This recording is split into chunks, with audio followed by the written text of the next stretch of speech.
Bakit kaya nakabaklas to? May isang gastos na tayo. Ilaw, Senlo. Oh, ayan, may free pa.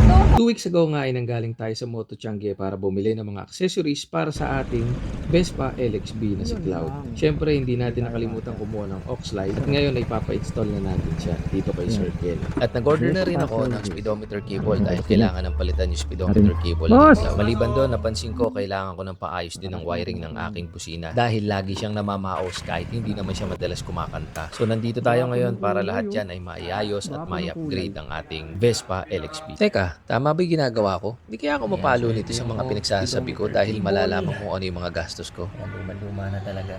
So ito explanation. Sa sobrang ikot, ito kasi yung pin na nasa loob. Yan, sa sobrang ikot niyan, yan na siya, nagbuhol-buhol na. Joke lang, syempre hindi dahil kailangan naman talaga nating i-secure yung ating sarili lalo na kung bumabiyahe tayo.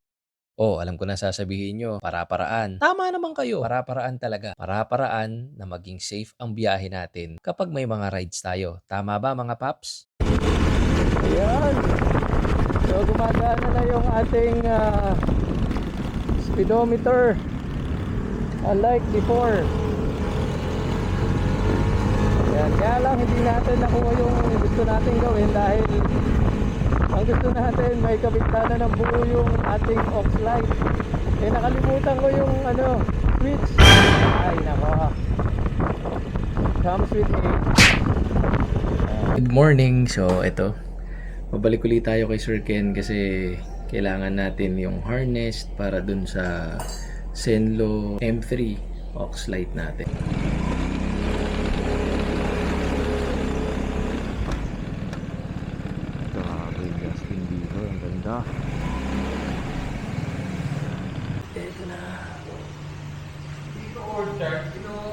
Ginawa mo akong orchard?